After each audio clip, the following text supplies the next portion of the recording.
Good morning, students. Welcome to Blue Stars Higher Secondary School online classes.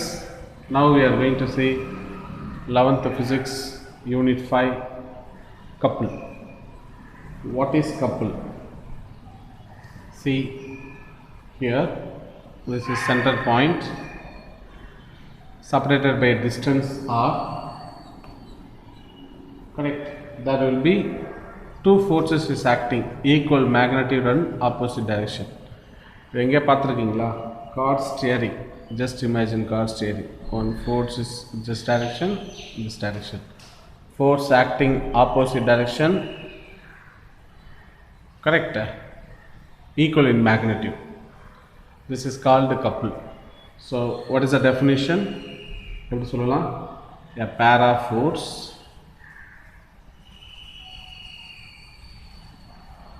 which are எப்படி இருக்கும்?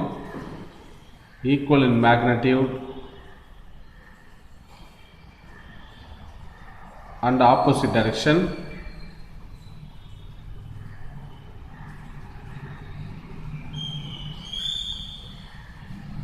and it is separated by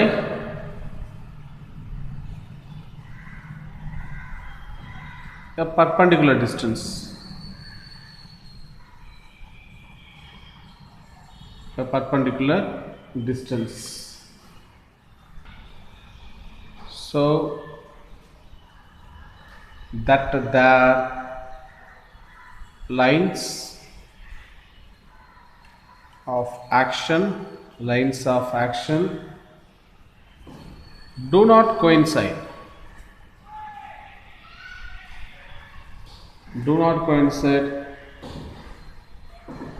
That causes another ஒரு turning effect கிடைக்கும். Turning effect. So இது பேர் தான் couple. It's called couple. Correct. A pair of forces, see, pair of forces equal magnitude and opposite direction separated by a particular distances. So that lines of action do not coincide. இது ரெண்டுமே coincide ஆகாது. என்ன கொடுக்கும்? ஒரு turning எஃபெக்டை கொடுக்கும். இதுக்கு பேர் தான் கப்புள் அப்படின்னு பேர். Very important 2 mark question. Repeatedly they are asking. Next is principle of moments. 10th standardல practicals பண்ணிருப்பீங்க.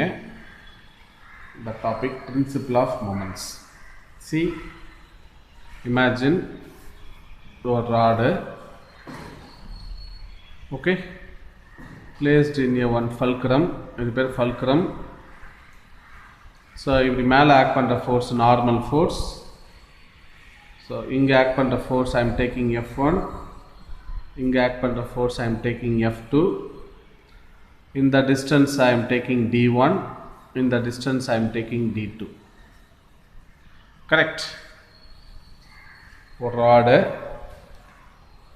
in between ஒரு ஃபல்க்ரமில் இருக்குது rod, separated by the two distance. ரெண்டு ஃபோர்ஸ் ஆக்ட் பண்ணுது. மேலே ஆக்ட் பண்ணது வந்து normal force. Correct. So first this normal force which is equal to what is that? ரெண்டு force ஈக்குவலாக இருக்கும். F1 ப்ளஸ் F2க்கு ஈக்குவலாக இருக்கும். ஓகே. அதே போல் இந்த இருக்கு இல்லையா, இந்த D1 F1 எதுக்கு ஈக்குவலாக இருக்கும்? இந்த D2 F2க்கு ஈக்குவலாக இருக்கும். The D1 F1 which is equal to D2 F2. Okay, இந்த ஈக்குவேஷன் எதை ரெப்ரசன்ட் பண்ணுதுன்னா the principle of moments இந்த ஈக்குவேஷன் ரெப்ரசன்ட் பண்ணுது. ஸோ இதில் இருந்து I am taking, suppose D1 D2 same டிஸ்டன்ஸாக இருக்குன்னு வச்சுங்களேன். அப்படின்னா ஃபோர்ஸ் F1 F2 எப்படி இருக்கும்? ஈக்குவலாக இருக்கும். அப்படின்னா we are getting one equation. Rearranging this second equation, F1 by F2 equal to D2 by D1 கிடைக்கும். இதை நான் ஈக்குவேஷன் 3ன்னு எடுத்துக்க போகிறேன். ரைட்டா? இதில் F1 சொல்கிறோம் இல்லையா, அதுதான் வந்து லோடு. F2ன்னு சொல்கிறோம் இல்லையா, அதுதான் வந்து எஃபர்ட். ஓகே, ரொம்ப முக்கியமானது. ஸோ என்ன பார்த்தோம்? d1 f1 equal to d2 f2 பார்த்தோம். இப்போ d1 d2 இந்த ரெண்டு டிஸ்டன்ஸ் சேமாக இருந்துச்சுன்னா f1 equal to f2 இருக்கும். அப்படின்னா இதை ரீஅரேஞ்ச் பண்ணால் f1 by f2 equal to d2 by d1. f1 சொல்கிறது வந்து லோடு, f2 வந்து எஃபர்ட். இது லோடு, இது எஃபர்ட். இப்போது சப்போஸ் d1 டிஸ்டன்ஸு ஸ்மாலாக இருக்குது d2 விட. இந்த d2 இதே மாதிரி இந்த படத்தில் இருக்கு இல்லையா, அதே போல். ஸோ d2 அதிகமாக இருக்குது, d1 கம்மியாக இருக்குது அப்படின்னா f1 is greater than f2 இருக்கும். அதாவது நம்ம என்ன பண்ணலான்னா we can lift large load with a very small effort. கம்மியான எஃபர்ட்டில் லார்ஜ் லோடை நம்ம என்ன பண்ணலாம்னா லிஃப்ட் பண்ணலாம். அப்படின்னா நமக்கு ஒரு ரேஷியோ கிடச்சிது இல்லையா, இந்த ratio that is d2 by d1 இருக்கு இல்லையா, தி ratio of d2 by d1, இதுக்கு பேர் தான் சொல்லுவோம்னா called mechanical advantage of the simple lever. Mechanical advantage of simple lever. Simple அது எப்படி சொல்லணும், MA ன்னு சொல்லுவோம். MA equal to what is that, d2 by d1. Correcta? Understand? So this is called the principle of moments. அடுத்த topic பார்த்தீங்கன்னா center of gravity.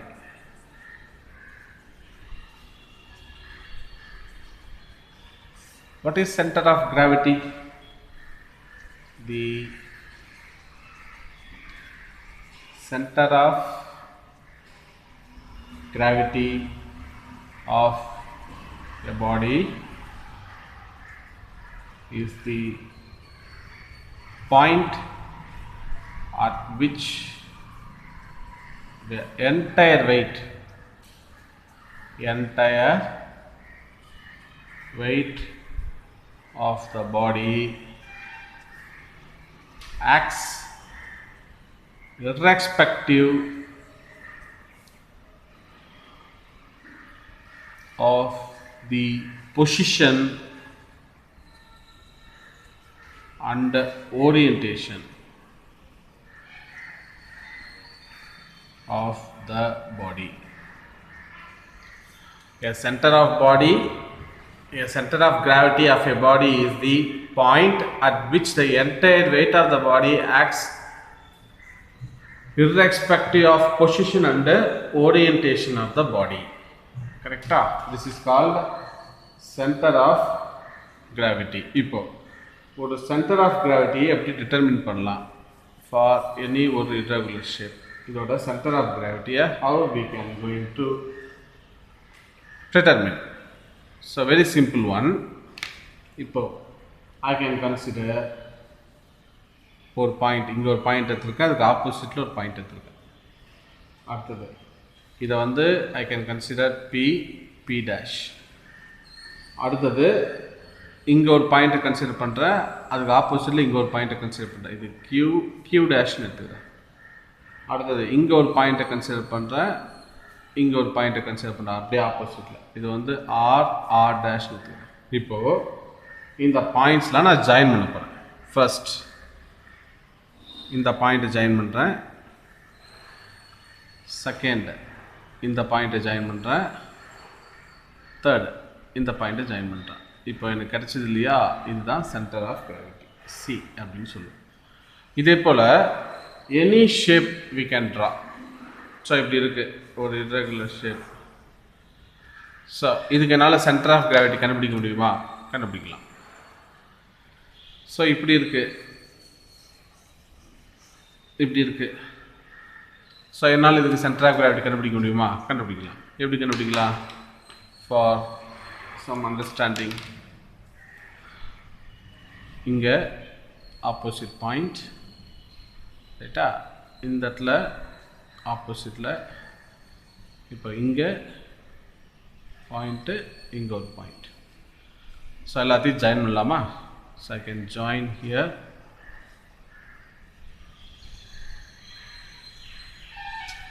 Exacta you can draw for exactly. So this is center of gravity. In the point of center of gravity. Understood? So very important one topic. Correct? Right. So next topic is bending of cyclists in curves. For a curved road la ஒரு cyclist bend ஆகுது இல்லையா, curved road it is not a banged.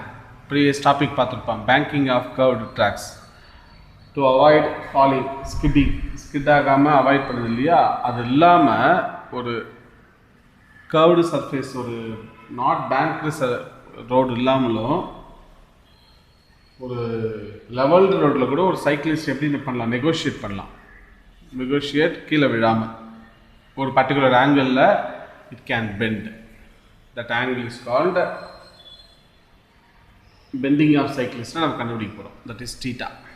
So இந்த theta ஆங்கிளில் என்ன பண்ணலாம், maximum அவர் bend பண்ணி turn பண்ணலாம் லெவல்டு சர்க்குலர் ரோட்டில். ஓகேவா? ஸோ ஃபால் ஆகாமல் is staying along in the equilibrium. Understand? Right. So you may imagine ஒரு சைக்கிளிஸ்ட் இமேஜின் பண்ணிக்கோ. ஸோ இது ஒரு லெவல்டு ரோடு, இந்த இடத்துல ஒரு சைக்கிள் இருக்குது. So we are not drawing exact cycle diagram, just imagine. Okay.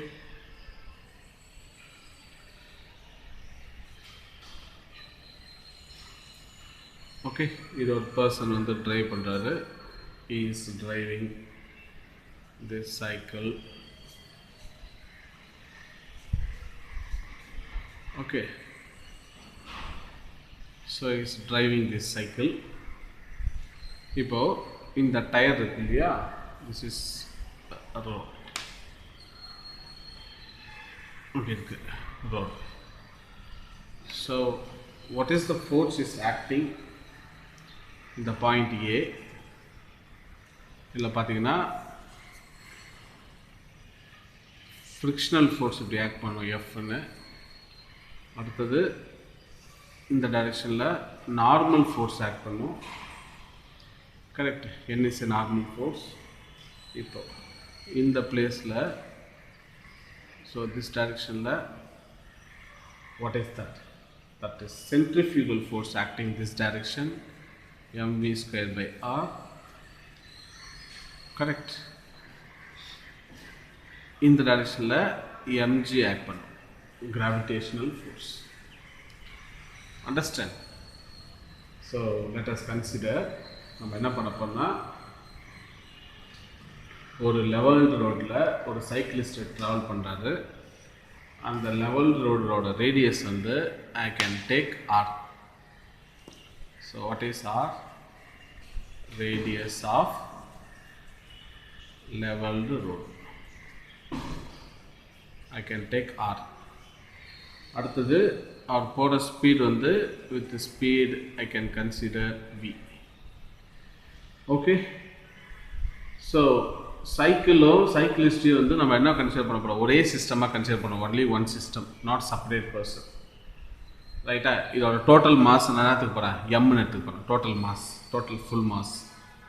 So cycle and cyclist I may consider as one system. இது வந்து ஒரு சிஸ்டமாக இமேஜின் பண்ணிக்கலாம். ஸோ சிஸ்டம் ஆஃப் மாஸ் வந்து we call it as m. Understand? எம்னு எடுத்துக்கிறோம். இப்போ இங்கே ஒரு சென்டர் ஆஃப் கிராவிட்டி ஆக்ட் பண்ணோம் இல்லையா, இந்த இடத்துல அதை வந்து சின்னு எடுத்துக்கிறோம், சென்டர் ஆஃப் கிராவிட்டி. ஓகே, இப்போது இந்த cycle goes in a circle of radius R. அப்படியே இமேஜின் பண்ணிங்க, ஜஸ்ட் இது அப்படியே இதை ஒரு இந்த டைரக்ஷனில் ஆக்ட் பண்ணோம். ஸோ இதை ஒரு சர்க்கிள் ஆஃப் ரேடியஸாக நான் இமேஜின் பண்ணிக்கிறேன். ரைட். ஸோ இதை இசட் ஆக்சிஸ் எடுத்துக்கிறேன். ஸோ இந்த பாயிண்ட்டை ஓன்னு எடுத்துக்கிறேன். இதை வந்து ஆர்னு எடுத்துக்கிறேன். What is R? இவன் சைக்கிளிஸ்ட் ஒரே சிஸ்டம் எடுத்துக்கிறோம் இல்லையா? இந்த சிஸ்டம் goes in a ஒரு சர்க்கிள் ஆஃப் ரேடியஸ் பெண்ட் பண்ணும்போது you may consider, you may imagine ஒரு circle, okay, of radius R. இந்த சர்க்கிளோட சென்டர் ஐ மே கன்சிடர் ஓ. கரெக்டா? சென்டரை ஓன்னு எடுத்துக்கலாமா? இப்போ let us choose நம்ம என்னென்னு நம்ம நேம் கொடுக்க போகிறோம். எது என்ன நேம் கொடுக்க போகிறோம். இந்த இடத்துல சிஎம்ஜிக்கு நடுவில் ஒரு ஆங்கிள் கிடைக்குது இல்லையா? அந்த ஆங்கிள் தான் தீட்டா.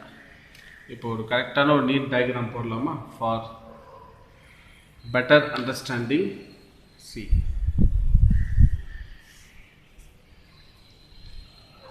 ஸோ இதுதான் சைக்கிளிஸ்ட் இந்த ஆங்கிளில் இருக்கான். ஸோ இதான் அந்த ஏ பாயிண்ட் இங்கே இருக்கு இல்லையா? இந்த ஏ பாயிண்ட் இது டயக்ராம் கொஞ்சம் பாருங்கள். ஏ பாயிண்ட். ஸோ இப்போது இந்த பாயிண்ட்டு இதான் அந்த C. See the diagram C. So இப்படி ஒரு ஃபோர்ஸ் ஆக்ட் பண்ணும் இல்லையா? Centrifugal force mv²/r.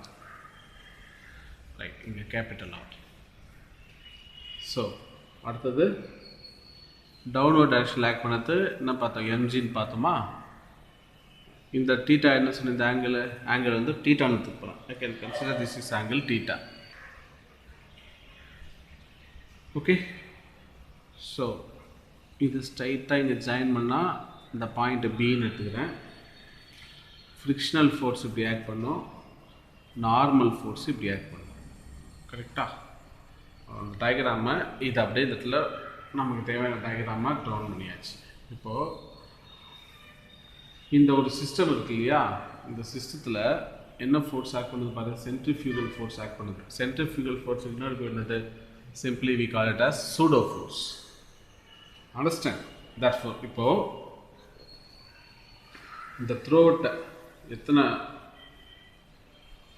Force act பண்ணுது இதில், ரைட்டா? இந்த throat சிஸ்டத்துக்கு, அந்த சிஸ்டம்னா சைக்கிளிஸ்ட் எத்தனை ஆக்ட் பண்ணுது அப்படின்னு பார்க்க போகிறோம். எத்தனை ஃபோர்ஸ் ஆக்ட் பண்ணுது? 1. இது பேர் என்னது? Normal force. ரெண்டாவது எஃப் என்னது? Frictional force.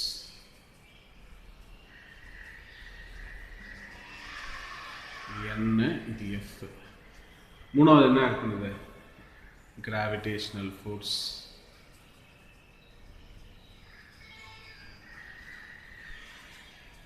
அது எம்ஜின்னு எடுத்துப்போமா? அடுத்தது இதுக்கு பேர் என்னது? Centrifugal force.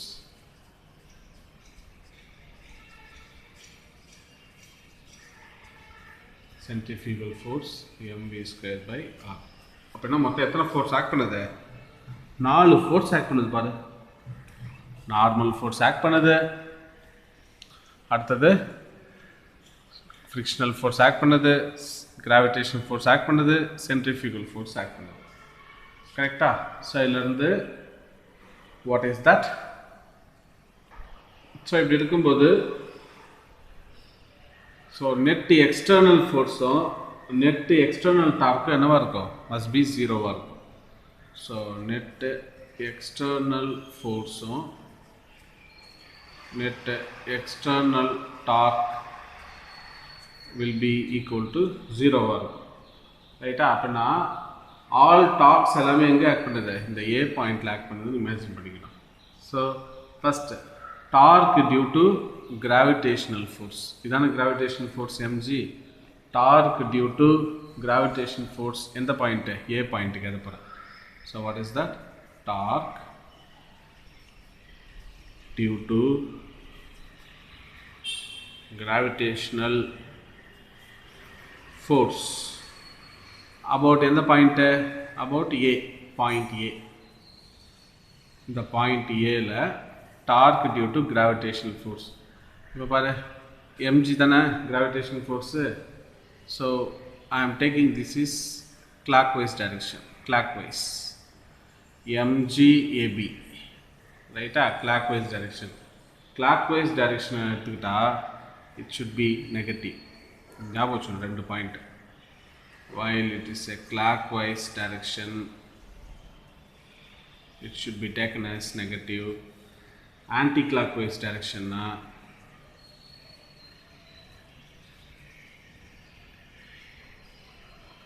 it should be taken as positive. So first I am taking clockwise.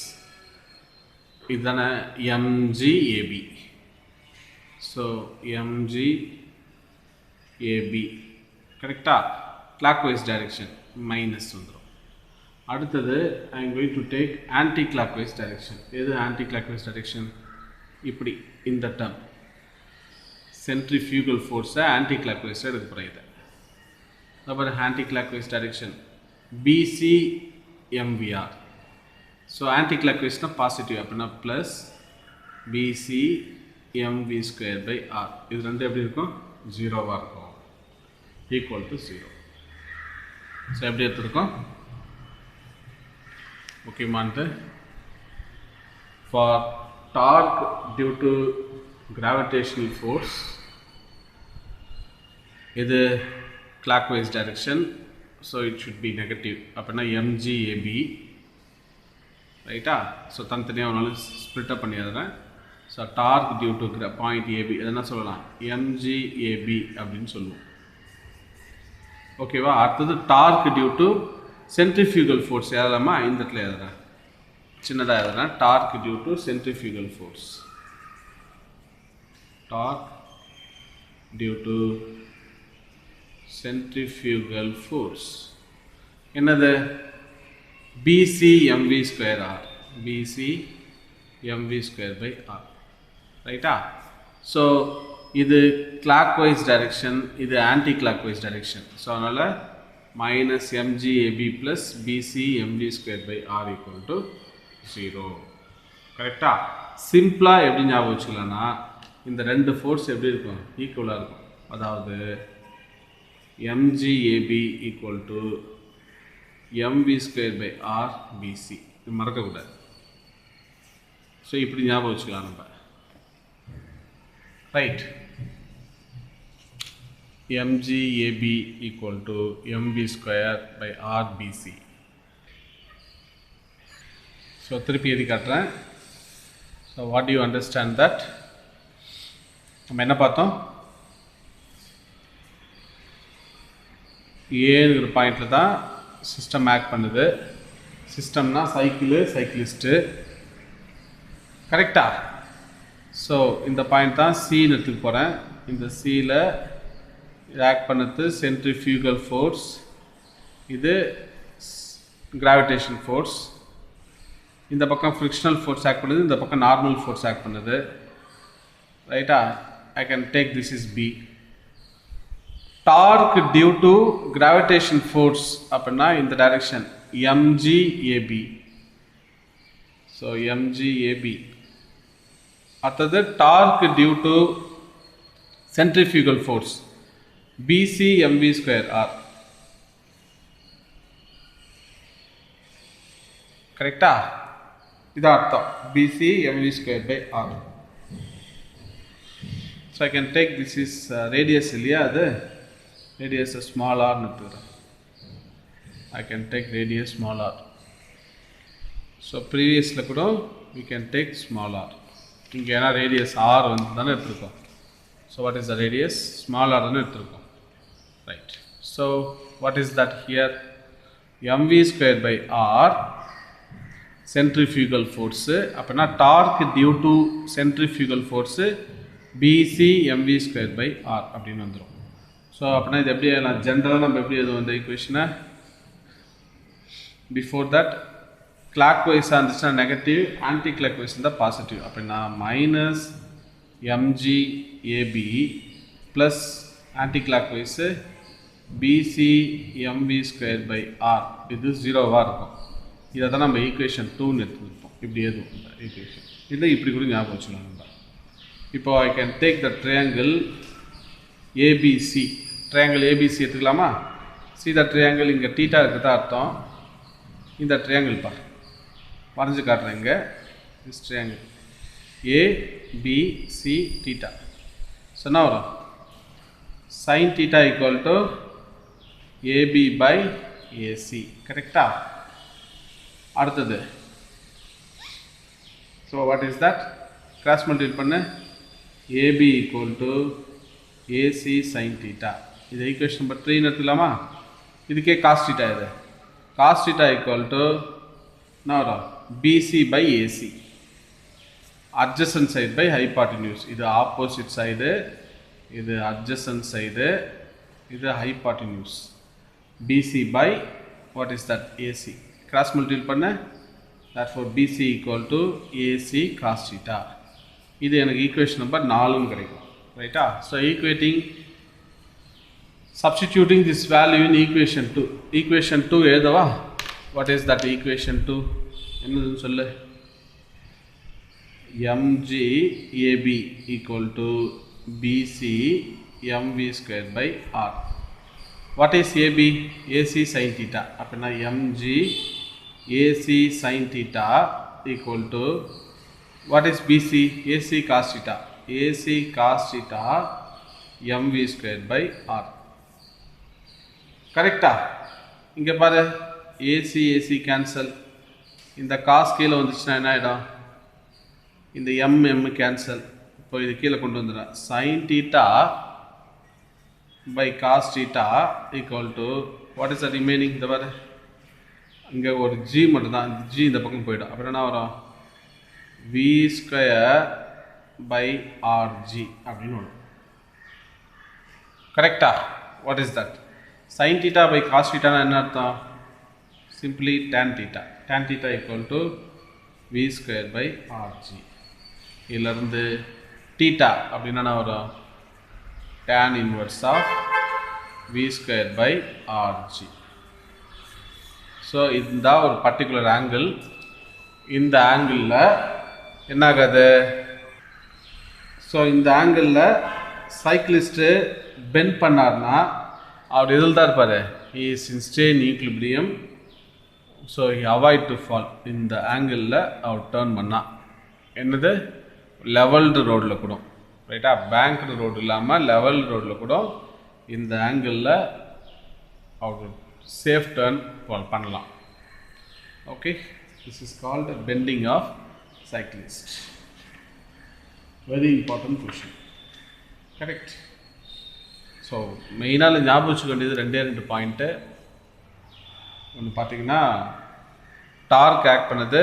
Dark due to gravitational force, torque due to centrifugal force. Torque due to gravitational force, torque due to centrifugal force. இது ரெண்டுமே ஈக்குவல்னு ஞாபகம் வச்சுக்கோ.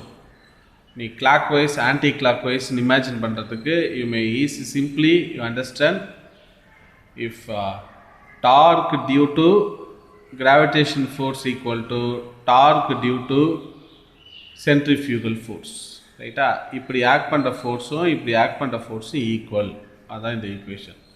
இந்த டயக்ராம்லேருந்து we can calculate ஏபியை கண்டுபிடிக்கிறோம், பிசியை கண்டுபிடிக்கிறோம்.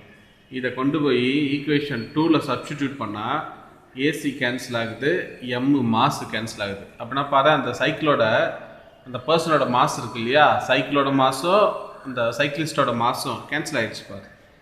So sign theta கீழே வந்தால் sine theta by cos theta equal to v square by R G. அப்படின்னா சைன் தீட்டா பை காஸ் தீட்டானா tan theta. So tan theta equal to v square by rg. அப்படின்னா theta equal to என்ன அர்த்தம்? tan inverse of v square by rg. இந்த angle தான் ஒரு safe turning and it is expression gives என்ன கொடுக்குது? அந்த cyclist in the stay in the equilibrium position அப்படின்னு கொடுக்குது. கரெக்டா? அதாவது இந்த ஆங்கிளில் ட்ராவல் பண்ணால் பென் கீழே ஃபால் ஆகுது இல்லையா, அதை நம்ம என்ன பண்ணலாம்னா அவாய்ட் பண்ணலாம். இந்த ஆங்கிள்குள்ளே theta equal to tan inverse of v square by rg. Understand? Today நம்ம என்னென்ன டாபிக் பார்த்தோம்? கப்புள் அப்படின்னா என்னென்னு பார்த்தோம். நெக்ஸ்ட்டு பிரின்சிபிள் ஆஃப் மொமெண்ட்ஸ் அப்படின்னு ஒரு டாபிக் பார்த்தோம். நெக்ஸ்ட்டு பார்த்தீங்கன்னா சென்டர் ஆஃப் கிராவிட்டி, எப்படி ஒரு எனி இர்ரெகுலர் ஷேப் பாடிக்கு we can calculate center of gravity அப்படின்னு பார்த்தோம். அடுத்தது bending of cyclist. Okay right, 2 to 3 times பாருங்கள். You can easily understand this topic. Thank you students. Have a nice day.